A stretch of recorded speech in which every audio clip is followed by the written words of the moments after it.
End gold buyers, మీ కష్టాల్లో నమ్మకమైన మీ ఆత్మీయ నేస్తం.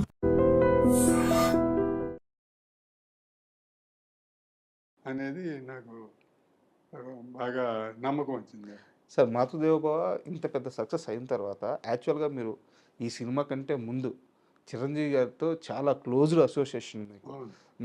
'ఛాలెంజ్', 'అభిలాష', అవును. 'రాక్షసుడు' ఈ సినిమా కిరాతకుడు ఇవన్నీ చాలా చాలా సినిమాలకి మీ కోడైరెక్టర్‌గా చిరంజీవి గారితో కలిసి వర్క్ చేస్తున్నారు. అవును. సో, మీరు డైరెక్టర్ అయ్యి ఇంత పెద్ద సక్సెస్ ఇచ్చిన తరువాత చిరంజీవి గారు మీతో ఆ సినిమా గురించి మాట్లాడిన మాటలేంటి? అది బాగా మెచ్చుకున్నారు చిరంజీవి గారు చూసేసి, ఎంతో చాలా బాగా చేసావయ్యా, ఇంత టాలెంట్ ఉందనుకోలేదు అని చెప్పనేసి అన్నట్టుగా బాగా మాట్లాడారు. తర్వాత ఆ, కొంత టైము కూడా కలిసి రాక కుదరక కానీ ఆ, జీవిత ఖైదీ సినిమా చూసి మన అజయ్ బాగా చేశాడు, ఈ సినిమా అంటే కమర్షియల్ సినిమా కూడా బాగా చేశాడు అని చెప్పనేసి అని దాంతో అజయ్ తోటి సినిమా చేద్దామని చెప్పి అన్న మాటలు కూడా ఉన్నాయి చిరంజీవి గారు. అవి తర్వాత నేను రాజేంద్ర ప్రసాద్ తోటి సి కళ్యాణ్కి సినిమా దాని తర్వాత అనమాట. ఫస్ట్ అల్లరోడ్, తర్వాత వద్దు బావ తప్పు, తర్వాత మమ్మీ మీ ఆయన వచ్చాడు. కంటిన్యూస్గా అట్లా చేసేసరికి ఆ గ్యాప్ వచ్చింది. అంటే నేను చేసిన మిస్టేక్ అది. చిరంజీవి గారు థాట్లో ఉంటే అట్లా వెళ్ళిపోవాలి చేయకుండా. యాక్చువల్గా 'మాతృదేవోభవ' లాంటి ఒక క్లాసిక్ ఇచ్చిన తర్వాత, జీవిత ఖైదీ లాంటి ఒక మాస్ సినిమాని హిట్ చేసిన తర్వాత ఎవరైనా సరే ఇంకా పెద్ద హీరో కోసం అప్రోచ్ అవ్వాలి. కరెక్ట్, అదే నేను చేసిన మిస్టేక్. బట్ చిరంజీవి గారు అయితే మీతో సినిమా అనుకున్నారు అప్పుడు. దానికి ముందు ఇది అయిపోయిన తర్వాత నేను చేసిన ఈ మిస్టేక్ వల్ల ఈ ట్రాక్ లో పడేసరికి జనరల్గా కిందకి వెళ్ళిపోయాడు ఇదే చెప్పనేది, అంటే ఇది వస్తుంది కదా. సో అందుకని ఆయన తర్వాత ఇప్పుడైనా కనిపించినా కూడా చాలా ఏ సినిమా చేయకపోయినా కూడా అది ఆ ఒక్క సినిమా చాలా నీకు అని చెప్పి. అయితే చిరంజీవి గారు కెరీర్లో ఎదిగే చాలా స్టార్టింగ్ స్టేజ్లో ఇప్పుడు మనం మాట్లాడుకున్న సినిమాలు, ఈ 'ఛాలెంజ్' కానీ 'అభిలాష్' కానీ ఇవన్నీ కూడా చాలా ఇంపార్టెంట్ మూవీస్. ఒకే రూమ్ లో కూడా ఉండేవాళ్ళం అవుట్డోర్ వెళ్తే. సో ఆయనలో కసి ఎలా ఉండేది సార్ ఇండస్ట్రీలో ఎదగాలని? ఏదన్నా ఒక చిన్న ఎగ్జాంపుల్ చెప్పండి. ఎగ్జాంపుల్ అని చెప్పానంటే, మేము కిరాతకుడు సినిమా చేస్తుంటే రాత్రిపూటేమో ఫైట్, హిందీ అతను ఫైట్ మాస్టర్ని పెట్టాము, పెద్ద సెటప్. దాంట్లో ఓపెన్లో దాంట్లో ఫైట్ అనమాట. జైలాగా దేశం ఉంటుంది కానీ పైన ఏమి ఉండదు. సో మార్నింగు 5 o'clock వరకు నైట్ మొదలు పెడితే 7కి 8కి మొదలు పెడితే మా మార్నింగ్ 5 వరకు నైట్ ఫైట్ అంటే ఒళ్ళు ఓనం అవుతుంది కదా. డే టైంకి వచ్చేసరికి మళ్ళీ సీన్స్ చేయడానికి 7 o'clock అంటే 7 o'clock కరెక్ట్గా దాదాపు 10-15 రోజులు జరిగిందండి ఆ ఫైట్ అదంతా. అక్కడ ఒక ఫైట్ మొత్తం క్లైమాక్స్ ఫైట్ అన్ని రోజులు కూడా నైట్ అక్కడ చేస్తూ పగలు కరెక్ట్గా మళ్ళీ 7 గంటలకి షూటింగ్ వచ్చేవాళ్ళం. నిద్ర సార్? అది ఇంక నిద్ర లేదేం లేదు. అదే డెడికేటెడ్ అంటే అదే చెప్పేది. ఇక ఇక్కడ షూటింగ్ చేసేటప్పుడు షార్ట్లు వస్తే మెల్లకుండా కాసేపు అట్లా రిలాక్స్ అవటం తప్పితే అట్లా అంతకన్నా డెడికేషను చిరంజీవి గారి గురించి ఏం చెప్పాలి చెప్పండి సార్. అసలు మామూలు డెడికేషన్ కాదు ఆయనకు ఉండేది సార్. నేను పడేవాడు ఈ సాంగ్స్ చేయటానికి కానీ ఫైట్ మాస్టర్లకు కానీ పర్వాలేదు మాస్టర్, వాళ్ళు ఇది డూప్ చేద్దామంటే అక్కర్లేదు మాస్టర్ నేను చేస్తాను అని చెప్పనేసి అని ఫైట్ మాస్టర్లు అంతా డూప్ అనేవాడు. ఒక షాట్లు చెప్తే ఈ బంపర్ షాట్ కానీ ఈ కానీ లేదు మాస్టర్ నేను ట్రై చేస్తాను, నేను చేస్తాను, రిస్క్ సార్ అని చెప్పని కూడా రిస్క్ లేకపోతే అలాగే లైఫ్లో అని చెప్పనేసి అవి చేసేవాడు సార్. ఫస్ట్ హీరో డూప్ లేకుండా అన్ని ఫైట్ మాస్టర్లు చెప్పినన్ని షాట్లు అన్ని చేసిన హీరో చిరంజీవి గారు.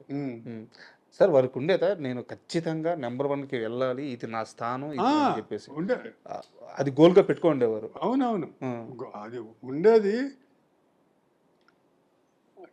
గమ్మత్ ఏంటంటే అసలు మామూలుగా నేను సిఏ చదువుతానికి మెడ్రాస్ వెళ్ళాను, ఆయన కూడా ఏదో చదవటానికి ఐసీడబ్ల్యూ చేయడానికి వచ్చేసి సినిమాలు ట్రై చేసుకున్నాం శాసనంగా.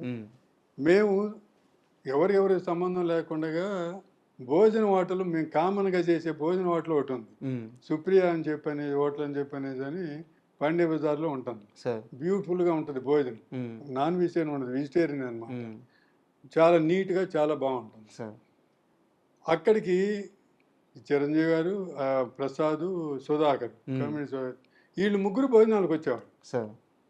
మేము కూడా భోజనానికి అక్కడికి వెళ్ళేవాళ్ళం. ఉమ్, అది దాదాపు ఒక సంవత్సరం పాటు అనమాట.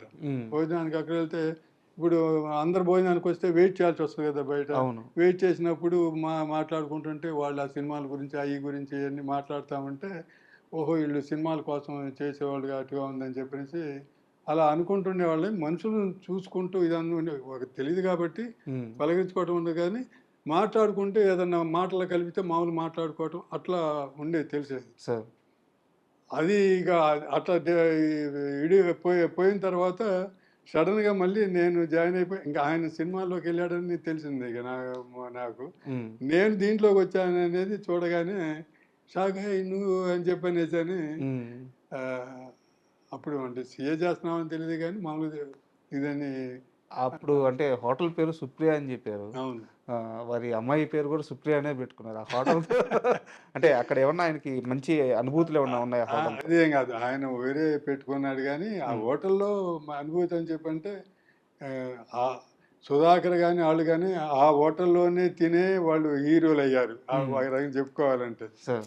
దాంట్లో అది ఆయన సుప్రియ రెడ్డి గారు అంటారు, ఆయన నెల్లూరు రెడ్డి గారు, ఆయన ఓనర్ దానికి. ఆయనే ఉంటాడు క్యాష్ కౌంటర్ దగ్గర, ఆయనే ఉంటాడు. చాలా లిమిటెడ్గానే బాగా పెట్టాడు. ఆయన కూడా సినిమా తీశాడు, మా మృణాల్సిన సార్. పెట్టి మంచి సినిమా తీశాడు, టేస్ట్ ఉన్న అతను. బట్ అట్లా నేను అనుకోను దానివల్ల అని చెప్పనేసి అని. సార్. బట్ ఆ హోటల్లో తినటం వల్ల కలిసి వచ్చింది అనేది డెఫినెట్గా ఉంటుంది అందరికి. ఎందుకంటే అక్కడ నుంచే వాళ్ళ స్టార్టింగ్ లైఫ్, సినిమా అయిపోయి కూడా కంటిన్యూ చేసుకుంటూ ఇక్కడే ఫుడ్ తింటూ ఉన్న ఈ రోజులు ఉన్నాయి అన్నమాట. సార్. అయితే కోదండరామిరెడ్డి గారి మొత్తం కెరీర్లో చిరంజీవి గారితో కలిసి చేసిన 25 సినిమాల్లో 24 హిట్లు, 23 హిట్లు వాళ్ళిద్దరు కాంబినేషన్లో వచ్చినాయి. నెంబర్ నేను కొంచెం అటు ఇటు చెప్పుండొచ్చు కానీ పర్సంటేజ్ అయితే అదే. చేసిన అన్ని సినిమాలు హిట్ ఆల్మోస్ట్. సో వాళ్ళిద్దరి రిలేషన్ ఎలా ఉండేది సార్? అనుబంధం ఎలా ఉండేది వాళ్ళిద్దరిది? చాలా బాగుండేది, ఫ్రెండ్స్ లాగా ఉండేవాళ్ళు. ఆయన ఏదో డైరెక్టర్ అని చెప్పని కానీ జోక్స్ వేసుకుంటూ ఒకళ్ళ మీద ఒకళ్ళు చాలా ఫ్రెండ్స్లా.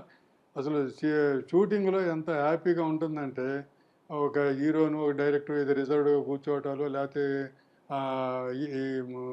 ఈగోయిజాలు ఏం ఉండేవి కావు. చాలా ఫ్రెండ్లీ వాతావరణంతో బాగా ఉండేది అనమాట. కొంతమంది చూసి వచ్చి బయట డిపార్ట్మెంట్లో పనిచేసేవాళ్ళు, మీరేందో ఇంత కూల్గా సినిమా చేస్తుంటారు అని చెప్పంటే మా డైరెక్టర్ గారికి అసలు కూల్, ఆయన అరవడం విరవడం ఏమి ఉండదు కదా. సో ఏ లొకేషన్లోనూ షూటింగ్లోనూ ఏ డైరెక్టర్ దగ్గర లేని ప్రెజెంట్నెస్ మా షూటింగ్లో ఉంటుంది అనమాట కోదండరామిరెడ్డి గారి దగ్గర. ఎందుకంటే అరుపులు కేకలు ఏమి ఉండవు కాబట్టి. ఏదన్నా తప్పు ఏదైనా జరిగినా కూల్గానే తీసుకురండి, అది మర్చిపోయారా, ఓకే తీసుకురండి అని చెప్పనేసి అంత ఇదిగా చెప్తారు. ఈలోపు ఏదో ఒకటి చేద్దాం చూద్దాం అని చెప్పనేసి. అందుకని చాలా ప్లెజెంట్గా చాలా హ్యాపీగా ఉండేది సార్. అయితే ఫ్రెండ్స్ లాగానే కెరీర్ ఉండేది. అందరూ ఈక్వల్గా అట్లా ఎరుగుతూ వచ్చారు. అట్లా హీరో ఆయన కానీ డైరెక్టర్ కానీ ఒకరికొకరు అంతే కదా. సో బాగా. బట్ చిరంజీవి గారు అనగానే ఒక రకమైన ఆయనకి మనసు లోతుల్లోంచి ప్రేమ, చిరంజీవిని ఇలా చూపించాలి, చిరంజీవికి ఇలాంటి ఫైట్ పెట్టాలి, చాలా ఎక్కువ ఆలోచించేవారంట కోదండరామిరెడ్డి. ఉంటుందిగా. ఎలాగంటే కాంపిటీషన్ అవతల రాఘవేంద్ర గారు వీళ్ళు